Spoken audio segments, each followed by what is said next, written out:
Let's do this. All right.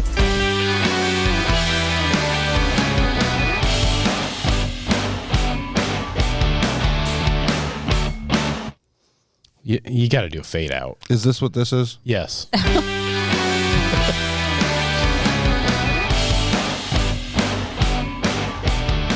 I don't know if we have the rights to that song, so I'll have to check into that. Have we always had that? Welcome back to episode 9 of the Thoughtful Thursday podcast. This episode, we have Cammie, Mike, Daniel, and myself back with you. And today we're talking about the eternal impact of a simple invitation and how a simple invitation to someone can really impact their lives when we invite them to church. And we've kind of, before each episode, we kind of start the conversation and have a little talk. So I'm interested how this discussion is going to go because it feels a little contentious. Also, Daniel's in a mood today. So Salty. Got salty. We need to add that as a yeah, sound effect. salty Dan. I'm never salty. So this past Sunday, Mike, we ended our service with a video that was just encouraging, challenging those of us in church to invite someone to church. And I just because of a variety of issues, I didn't know that video was playing, and so it was a pretty impactful video. There was a couple stats in that video that I just wanted to bring up and maybe start our conversation. The first one was 50% of Christians have not invited anyone to church in the last year. And then in answering the question, why did you come to church or why are you at church? 8 out of 10 people say it's because someone invited them. So obviously this is that's a huge number, 80% of people that are here at church. Obviously that's a stat, that's maybe not our church, but 80% of people that are in church are there because someone has invited them. And yet only 50% or less than 50% of people have invited someone in the last year. So let's just start off our conversation by why do we think that is, that the number is so low that people are not inviting those around them to church and into something deeper? And maybe what challenges have you faced in your life and your own story of making an invite to other people? I don't invite people to our church because I don't like the preaching or the music or the people.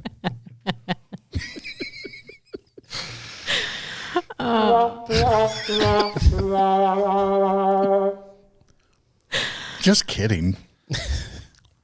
There's always truth in jokes, Daniel. There's always a little bit of truth in every kid. I am interested at this table what have you all been invited to? Like I was invited to church when I was a kid by my dad. The invitation was go to church or get a whooping. I was just about to say mine might be pretty similar to yours. That was the invitation to a decision. The invitation was you have no option. You're going to church. But I also can remember times where I was invited to make my faith my own or to take it more seriously. But I'm curious what other people's experience has been. I mean, that is 100% my story, and that's why I'm in ministry today, is because my youth pastor, Pat, really challenged me to... Shout out, Pat Schwank. You're a beautiful man. Really challenged me to make my faith my own and, hey, is this just your parents' faith or is it your faith? And, really an invitation and a challenge and an encouragement to something more. And but you were already going to church, right? Was that just kind of the family? That's what y'all did? Yeah, there was no option. Mm-hmm. It was, you're going to church. This is part of what it means to live in the Walborn house. So, yeah. I grew up going to church and did not find it enjoying or fulfilling at all. I do remember, though, when I was in junior high, my brother and his best friend went to a weekend retreat for student ministry, and they were older than me. They were in high school at the time, and they came back and we were playing football in the yard like we always did. And I got tackled and probably let a bad word slip. Sorry, Mom. And they literally beat the tar out of me for cussing. And I was like, what is going on? And they're like, we don't do that anymore. We met Jesus. And I was like, Well, I did it. yeah. Going Old Testament on you, huh? They did. Stone him. So they invited me to go to the youth group. And that was just a different experience for me. And that started that journey. Did they also threaten to beat you up if you didn't go to church? Or did they offer and remind you that there will be girls at youth group? Was that the invitation? That wasn't the invitation, but whenever I walked in the doors, I was like, what? And I met my wife there. Carrying all those church chairs. Where's the happy? Yes. If I get a wah, that just keeps going until you hit it, huh? Oh, No, there it it'll goes. die Okay. off. Good. I also grew up going to church, and sure, it was expected, but I really did love my church. I loved going to church, and I'm not saying that like, I just, we had a good church. I don't know how else to describe it. So I did enjoy it. But definitely, I think as I grew older, there was always invitations for more, like go on this mission trip or, join this Bible study or, whatever. I always enjoyed being at church as well. It was never like the preaching or the music though. And to bolster the point that the video made, I think it wasn't the preaching, it wasn't the music, it was my friends were there. And we'd play football after church, outside a big patch of grass, and we'd play basketball in the gym together. Like, so it was the people, not all the other stuff. Yeah, actually, it was funny. I was on a trip this week, and my mom and I were talking, and we were talking about this guy that invested in me when I was in junior high school. His name's Matt Gretton, another great guy. Shout out, Matt. Shout out, Matt. But I was homeschooled. I was a dorky kid. Like, I was not the guy that, people was. All right. I'm not homeschooled anymore for what it's worth. Let's not blame the homeschooling on the dorkiness on the homeschooling. But he picked me up every single Tuesday throughout the summer, and would take me, and we would play ultimate frisbee with a big group of guys, and just a bunch of high schoolers and stuff, and that was like my first introduction to like youth group. I think it was like maybe even around the time I was like getting to youth group age, and man, that made such a huge difference for me, and just being involved and getting to know people, and and we go eat wings afterwards. Yeah, I cannot remember, and this is not a knock, this is just a reality. I cannot remember a single message that was ever preached in church or in youth group when I was a kid. But I do remember when my youth pastor would call me and say, hey, can I come pick you up when we go to Subway? I remember sitting in Subway. I remember conversations that we had that were silly conversations. Like one time he asked me if I started eating my sub and I didn't pray. And he's like, are you going to pray? I was like, well, no. He was like, well, why wouldn't you pray? Aren't you thankful for your food? Like, I was being an idiot teenager, but I was like, well, are you thankful you can poop every day? Do you pray before you do that? That's a fair question. It's like, I am. Challenge the system.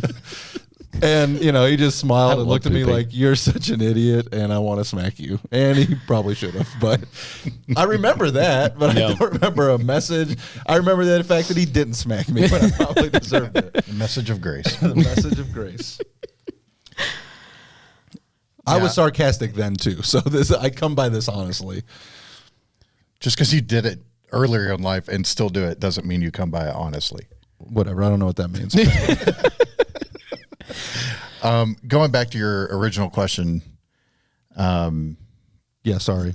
the why why do we think that is that 50% of people, of Christians, haven't made an invite? I mean, all we can do is speculate, right? I don't know. Sure. My first thought is I'm quick to invite people to things that I'm passionate about, right? So if I'm not passionate about it, there's nothing in me that feels a need to share and bring someone that I love into it. Yeah. I think it speaks to the weightiness of spirituality. Because I'm quick. We might be quick to invite people to, I don't know, whatever it is. You're running an Amish romance novel book club. Okay. We might be quick to just saying invite people to a workout, or to a group or whatever it is.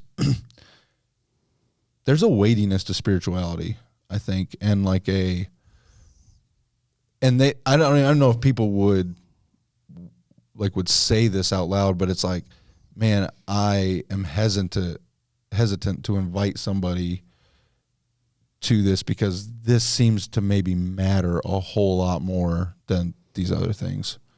Well, and that makes me nervous. Sure. I mean, and don't you think even culturally, what two things do you not talk about when you get together with family? Politics and religion. And so I feel like there's maybe even this stigma that, hey, we just don't talk about these things because they're, maybe could make someone uncomfortable. Yeah.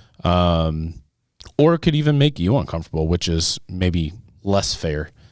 I know for me, and I'll just be transparent here. I really wrestle with this because I feel like people assume because I'm a pastor that I'm going to invite everybody at Chief Supermarket. And I feel like I have maybe fought against that in a really unhealthy way. Like, oh, you expect me to do this? Like, and maybe you guys' experience is different than mine, but almost every event I go to, I am the one that's asked to pray. Mm-hmm. Family occasions, get-togethers, holidays. I started telling my family, you can get someone else to pray. That was the joke for a while. Like, oh, we sent you to Bible school. We're helping you pay for Bible school. You gotta pray. And that always rubbed me a little bit the wrong way. And so I feel like I'm just thinking over the last year and how many people I've personally invited to church, and this is not a high number. Mm-hmm. Yeah.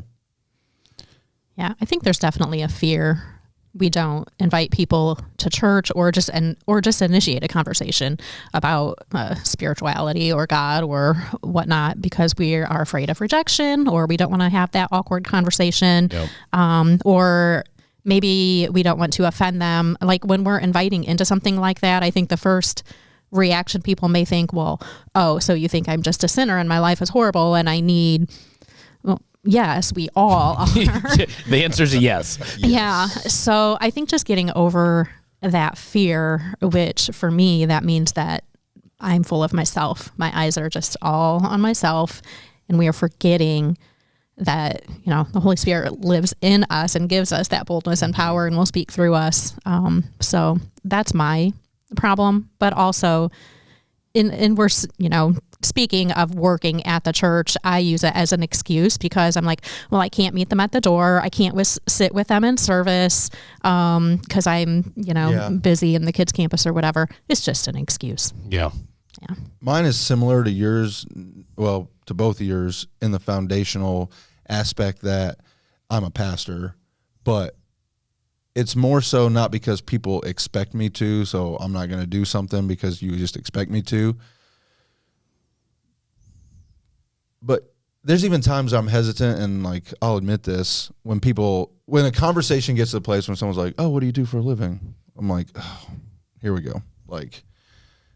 Immediately all the guards are going to go up, all the,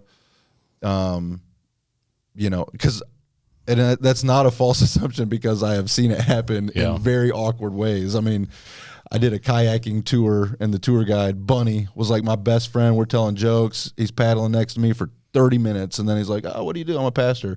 Literally didn't say another word and sped up. It was just like, I'm impressed you were able to paddle for 30 minutes. I was just about to say, Given previous experiences. I'm surprised he had to even speed up. it was so obvious. Everyone else in our group was like, well, that was weird. It's like, yeah, he was telling me about how he was drinking, last night. And, it's literally the experience almost every time. Yeah.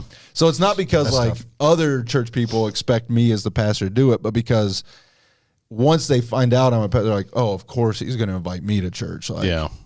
not because he really wants me there or cares, but because, he's supposed to do that. Yeah. The advantage I have is when I tell people I'm a pastor, they just don't believe me. Yeah. It's like, really?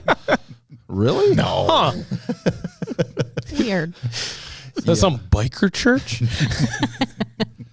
I still think there are people in my family that haven't bought it. I think there's people on staff that haven't bought it. So yeah, it's I think in general, a lot of it's fear and fear of what might be different for each person. Fear of rejection, fear of maybe ruining a relationship a little bit. Like it might just make things different from this point forward. If they say no, they're gonna think I'd be mad at them, and so we just avoid it sometimes. And I think faith is unique in that it truly is a part of you. And I think, in the past, your work was who you were. And I feel like that culturally is really shifting to, not identifying in what you do. But I feel like faith is such a personal thing that for someone to go, no, I'm good, for them, they might feel like, oh, I'm not just rejecting their invitation, I'm rejecting them as a person, which I think, and maybe some of us would feel that way, but Yeah. Any additional thoughts, Daniel? No. No? We don't have any either. We're good too. Okay. Well, he shared the least. That's why I was asking. I was told to keep my mouth quiet. Whatever. You're doing a poor job. So next question is something for us to discuss is there a biblical command to invite others to church? No. Yeah. Next question. Next question. No, there's not. Jesus didn't, in his last days on earth go, hey, make sure you invite people to church. So why an invitation to church, I think, becomes a question. Because I know you feel this way too, about we're not commanded to invite people to church. So we are commanded to go into all the world and make disciples. Disciple making is the command. Yep. Simply inviting someone to church is not the full act of making disciples. It's just not. We all would agree on that, I think. Yeah. Right? Okay. Just want to make sure I'm not alone on that. Jesus also left the church as the thing to carry the mission forward and the platform for discipleship making, the place for community, for togetherness, for unity, all of those things. So while it's not fully completing the act of making disciples, I do think it can be a step in a process. And there's no command that says don't invite people to church. One thing I'm really passionate about is that when people are here on a Sunday, that they do hear about the hope of Jesus.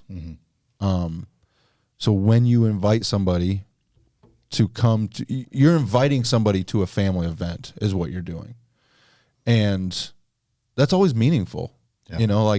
I had friends that they were like a part of my family because we just were friends, and then I invited them over to my house, and then they kind of stuck. And sometimes when we would go on vacation, they went on vacation with us. And sometimes when, my dad would take me fishing, it'd be like, does Jason want to go with us? Like, if we see this as a family, we're inviting somebody to a family event, and that's a meaningful experience for them and for me, and they're going to be exposed to some things that are life-giving and can maybe begin the process. So Is it a command? No, but I do think it's really important. Yeah. And I really appreciate that distinction, and I do believe it is very important, because if we're going to raise up mature disciples, those disciples have to be connected to and a part of a community of faith. And I do believe that an invitation to church is an invitation, a taste of who Jesus is, of what he's offering, an invitation to come and see, come and taste, come and experience, and be invited into even more. I think my initial like rub to this idea, and I'm not saying this is our heart or what we're doing, but the danger of the invitation is it's easy for us as Christians to take on that challenge of inviting and drop our responsibility of actually being Jesus to people. And I think this is what I see, and this is what breaks my heart, is you're in a relationship with someone, a neighbor, a coworker, who's hurting, looking for hope, looking for answers. They ask you a question, and the response is, "Oh, you need to come to my church and hear someone else tell you about the hope of Jesus that I have," rather than sharing that. Let me share this hope, and in the process, invite them into a community of hope-filled people. And I agree with that. I think a qualification for that is the great thing about an invitation to church is it's accessible to anybody on their spiritual walk. Because, Cammie, you might be my neighbor. I've just discovered who Jesus is. I've just discovered what the church is. And I've experienced something that has been like eye-opening. I'm still unclear on what it is. And so you come to me as my neighbor and you talk about something that happened, and I might not have an answer. Yeah. But it's like, well, hey, I don't know, but why don't you come to New Hope with me? So it's accessible from that Totally standpoint. agree. Yeah. And we do have instruction, always be prepared to give an answer for the hope. Yeah. We're all at different places. And it's the woman at the 100 well. It's come and see a man who told me everything I ever did. Yeah. She didn't have the spiritual language for that. She didn't know any of that. It was just, this blew my mind, and you need to come and see it. Yeah. It is, trying to say this without sounding discouraging or mean. When someone has been following Jesus for years, decades, and maybe they don't know how to have the conversation past come to church, that is a problem. And that might not be their problem. Correct. That might be the church's problem. Yeah, absolutely. Because we haven't rectified that issue. Yeah. So I definitely think it's an accessible approach, but it can be an excuse to shirk the mission we've been given. Here's a question that I have not legitimately haven't thought through, so I'm just going to throw it out there for y'all to answer. Particularly looking at like New Testament, is there a difference? Because I think about the woman at the well and so many examples of people that would, hey, you need to come hear this Jesus teach, right? Is there a difference between an invitation to the person of Jesus that we see in the New Testament and an invitation to the church? Yeah, that's a fair question. Let me process that. And while I'm processing, I'll answer, just kind of continue the conversation we're having. Because I think that's a fair question and a really good question. It might depend on, your church, maybe, I don't know. But something that I love that our student ministry does every year, and Alex just got done, our student ministries pastor, with a series called Atomic, and it's all about how to share your faith. And I know a part of that is like inviting others to church.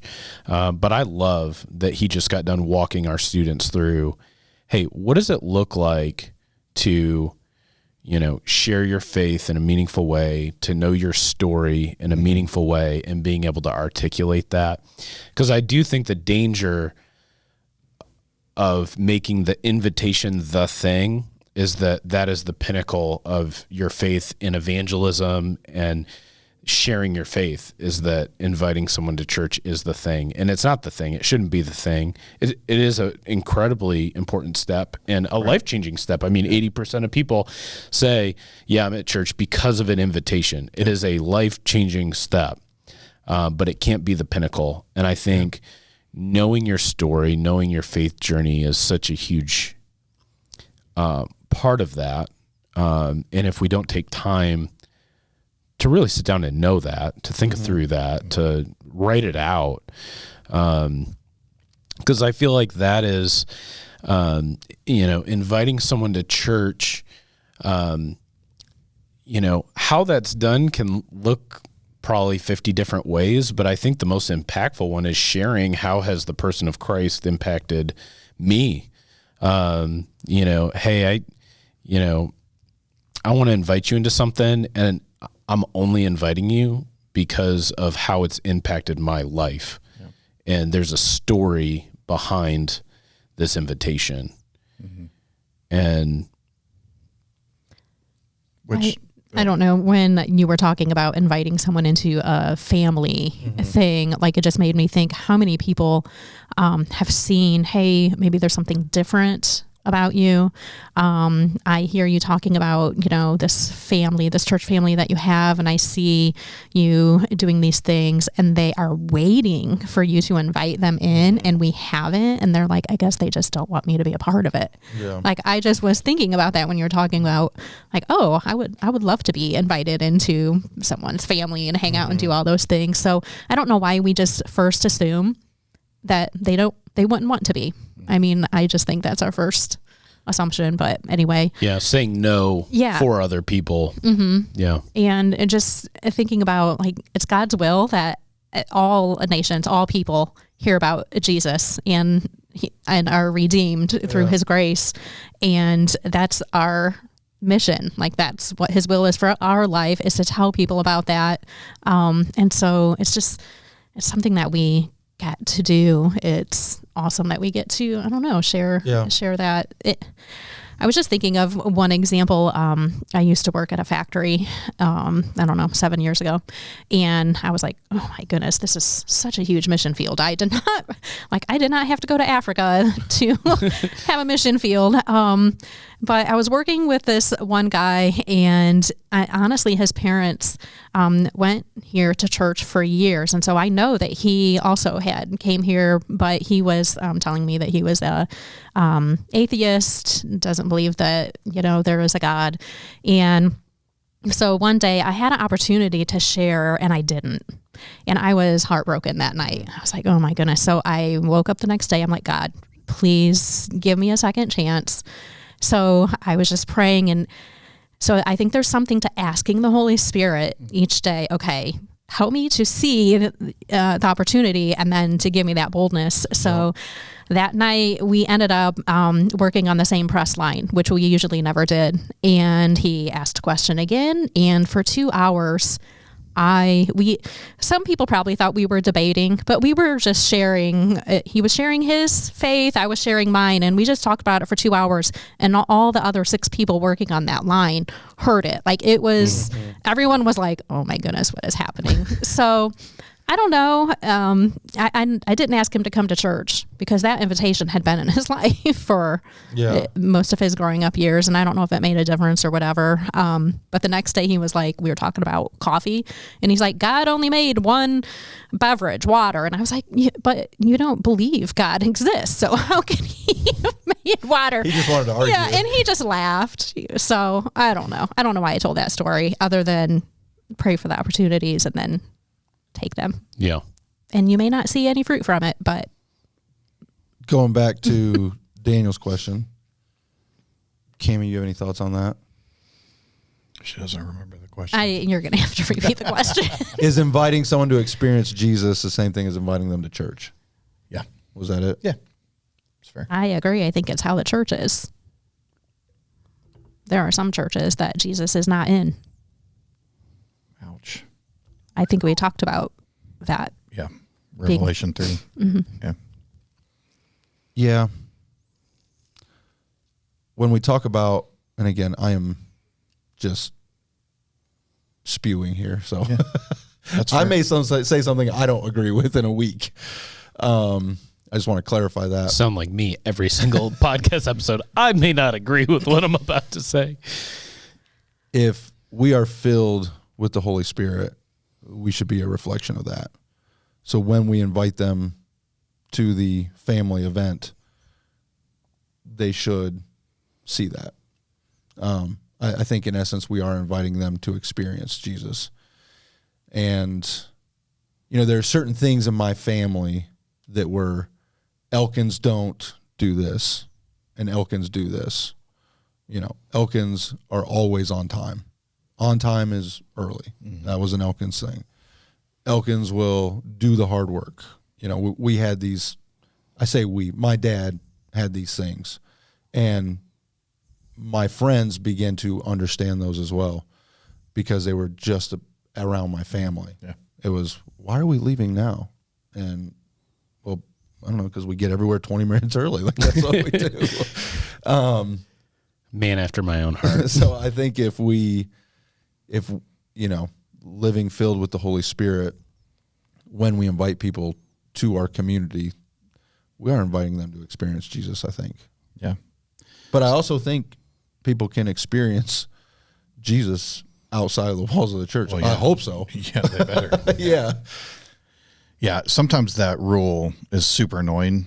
Like when you've left yourself ample time to stop at a store and buy snacks, and because of your obsession with getting somewhere super early, you don't afford someone the opportunity to stop at the store and buy snacks. You should have bought the snacks earlier.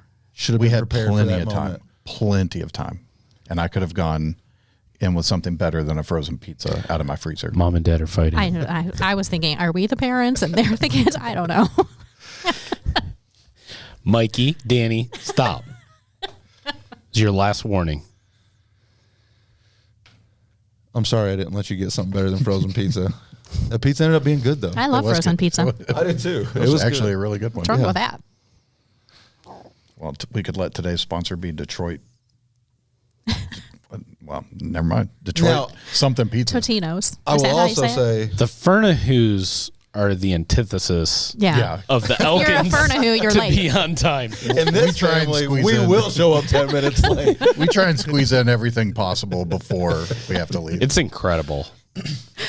Yeah. It's almost like you try. It's maddening. It makes my brain want to explode. Anytime I'm getting better. we I'm go getting out better with at Daniel not and- projecting yeah. my family stuff onto other people. Does Summer listen to this podcast? You know what? I'm not real sure. Mickey does. Okay. Well, Summer, I'm bad. Like, okay, so staff meeting, okay, I know it starts at 9 a.m. So at 8:58, I'm like, well, yeah, I can reply to one more email. And I can get a cup of coffee, and I can. Yeah. I'll do that during the meeting. Summer, if you're listening to this, I apologize. But anytime we go out on a date, I tell you guys 15 minutes before For sure. when Also, you're I not- actually need you to be Just there. for clarification, you're not going on a date with my With wife. Summer. Like, we are going on a yeah, double date.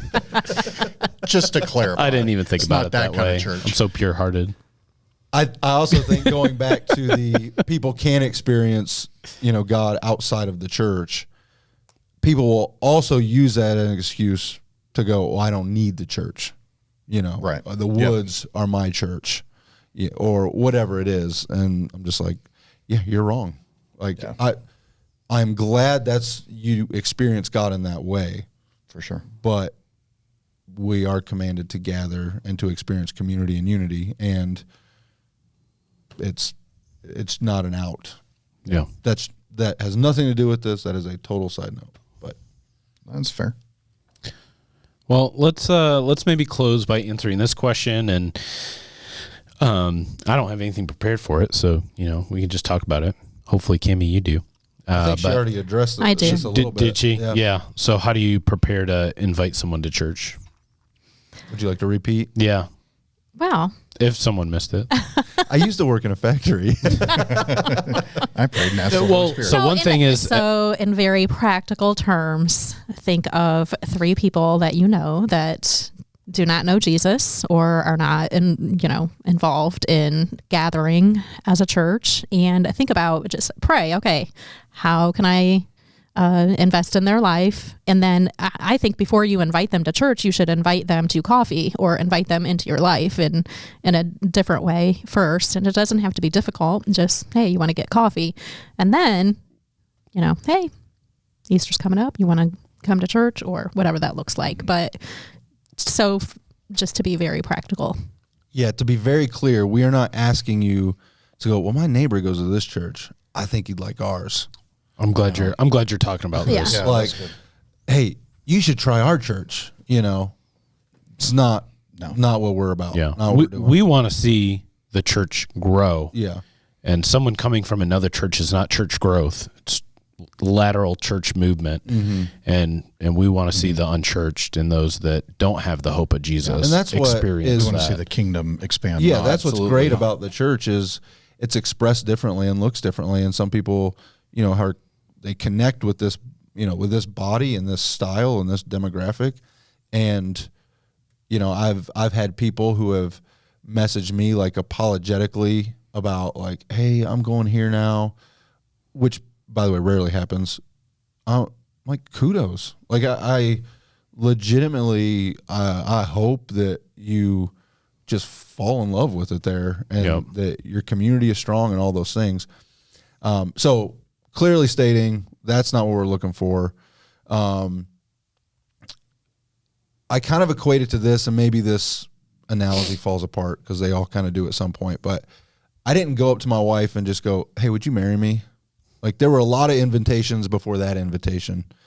And, like you said, asking them to go to coffee, or if it's a physical neighbor, like asking them over to your back patio, or you see them out in the yard raking leaves, grab a rake and, take your kids over there and start raking leaves with them, or whatever it is, you'll end up in a meaningful conversation at some point. Yep. And an invitation to church might be an invitation that's months down a road. Mm-hmm. It might be pretty quick after you meet a neighbor or whatever, but there's a lot of invitations that can happen before that happens. Now, practically, I know Easter is in a couple weeks. Yep. That is a great opportunity to invite people because people are kind of thinking about those things.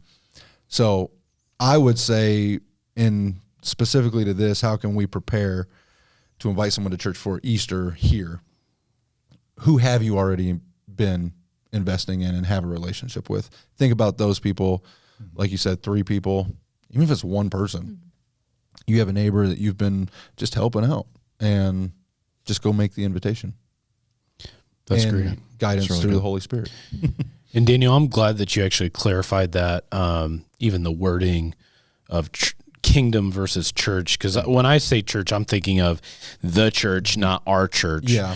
And so I appreciate you using we want to see the kingdom of God grow. And so I hope that there's somebody watching or listening to this podcast that doesn't go to our church. They can utilize some of the things that we're talking about to grow the kingdom wherever they're at. And we even have, some online people. One of those I'm just thinking about, like even Kira, and their family down in Texas. And what does it look like for, someone that is not here to invite someone into something more? And maybe it's an invitation to, your home or coffee or, hey, do you want to watch church with me or, whatever. So, I appreciate you bringing that up. Yeah. For me, just answering that question practically, how can I prepare to invite? I think for me, it starts with perspective and the lens that I'm looking through. And a lot of times that means I have to be really intentional. And so I pray this prayer a lot where I'm asking God, give me to see what you give me the eyes to see what you see. Because what God sees in my neighbor or, another parent at a volleyball match or, whatever it may be, what God sees in that person is different than what my flesh sees, right? And so I want to see them as God sees them. I want God to open up my heart for those opportunities. And I think that preparing myself and being intentional, inviting the Holy Spirit into that process allows me, hopefully puts me in a place where I'm seeing needs, I'm seeing brokenness, I'm seeing people that, I have this hope within me that, man, if you could have this hope, it would be a game changer, like life changing for you. And just being able to see that, and then respond to that need. This is a little bit, maybe another level of that, but Cammie had just recommended a book on discipleship. And so this is kind of in the context of discipleship language.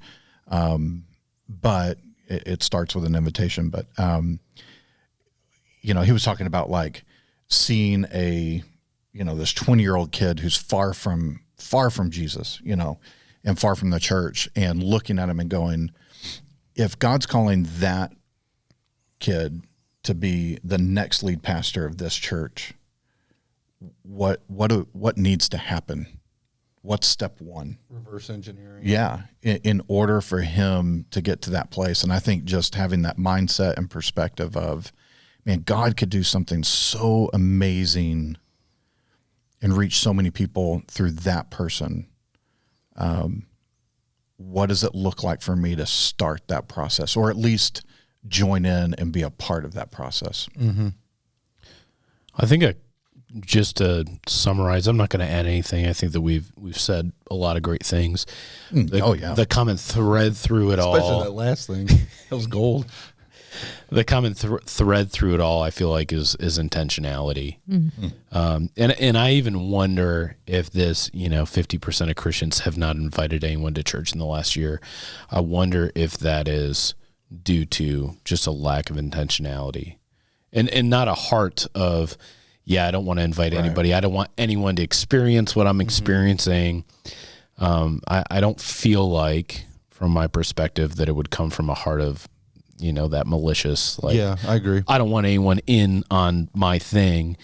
But I feel like, man, if I were to put my finger on maybe something that could be, and obviously we don't know, but is just a lack of intentionality in connecting. Because I think that no matter who you are, you ask, hey, who's one person that you can invite to church that needs the hope of Jesus that's far from God?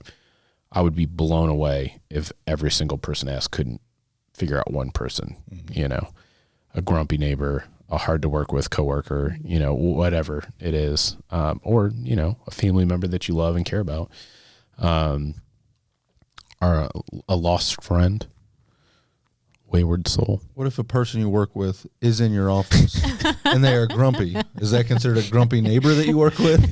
Yes. Yeah. Who is your neighbor? Who is my neighbor? Okay, well, anything, just open it up. Anything else we want to add before we close out this episode? No. I'm not grumpy. Why I started laughing was I was thinking of grumpy people, and I was thinking back to that picture my wife took of me. Like, I look like the grumpiest human on the face of the planet. Check it out. It's right here. 90% of the time, and I hate that. I hate it. It's so frustrating. Yeah. And then I try to fix it, and people are like, "What's wrong with you?" So I'm like, be like, I'm so happy. I was literally doing one of the happiest things I could have done in that moment, walking out of a restaurant with sushi in my hand, and I was so happy about it. And I literally was like, what is wrong with me? I'm so thankful for Mickey. Despite your physical appearance, we know you as a very pleasant and happy person. Well, that's good. Not a grumpy guy. It's when people, and I appreciate them checking in on my spirit, but, they'll be like, "Are you in a bad mood?" I'm like, "No, I'm really happy." Why are you asking me I'm this? overflowing with joy. I'm like, why is everybody asking me if I'm like, having a bad day? Like, have you seen your face? Like, oh crap. Well, Cammie, Sometimes my face looks so grumpy it physically hurts, and I have to like, stretch them out a little bit. Maybe this is why people don't invite others to church. I'd go, but your pastor sure looks grumpy. He looks mad all the time. I've seen him at the volleyball games. That's not He me, that's looks him. miserable. Didn't Emma play volleyball? Yeah, he's the angry one at volleyball games. Oh yeah, Angry, we're intense. There's a difference between being angry and You're just intensely intense all the time. well cheering for someone. as the official. How they feel about Well, that's different. Cammie, you have our unofficial sponsor I this do. week. I have it on. Let me get it out. This is Hey Dude shoes. I've never seen that kind of hey, I dude. know, Yeah, it looks good, doesn't it? this is. I like this kind because it looks more like a tennis shoe instead of like the loafer boat shoe type. I like the floral on the inside. Floral Yes, Yeah. it's probably a little sweaty. Maybe looks not like gonna stick your finger in there, but Just check it out. I like it. It's super light. Like it hardly weighs anything, and It it's is very light. I can cushiony. vouch for that. And I have a really wide fat foot, Yeah. and so It's like I'm holding You do air. not have a fat foot. I do. It's very wide, and so it does. Lots of shoes pinch my the Yeah. front part of my feet, and this one does not at all. Oh wow. Look Yeah. at that. Yeah. Yeah. So, and you can wash them, throw them in the washer. It's great. Is that how you wash them? Thanks. Well, you don't have to hand wash Could them. Scrub it with your hand. Oh my goodness, they have lots of fun prints, colors, whatever. I just went with basic white. What's like price point on that? I want to say around 50 for 50 this one. bucks. So an affordable. yeah, shoe. not bad. Yeah. Yeah. Anyway, get you Awesome. some Hey Dudes. All the cool kids are wearing them too. I know, that's why. I see at youth group. Well, now you just made people that don't wear them think they're not cool. Well, if you're not, you're not. That's okay. Yeah. You're a different kind of cool. Yeah. I have a pair. Cool Cammie. Oh, They're well, cool. Not cool anymore. Yeah, They're right. super. Burn them. Apparently, they're for old people. I don't. Well, people with bifocals. Do you have any Hey Dudes? I do not. I don't either. Interesting. I will tell you though, my dad would have worn them. They're like his style through and through. I have wanted to get some. I know this is a weird statement for me to make because I like to buy shoes, but I like to reserve my shoe money for certain kind of shoes. So when it comes to like What kind of shoe is that? just different ones, we don't need to talk about that. Various. I didn't bring it up, okay? My running shoes, okay?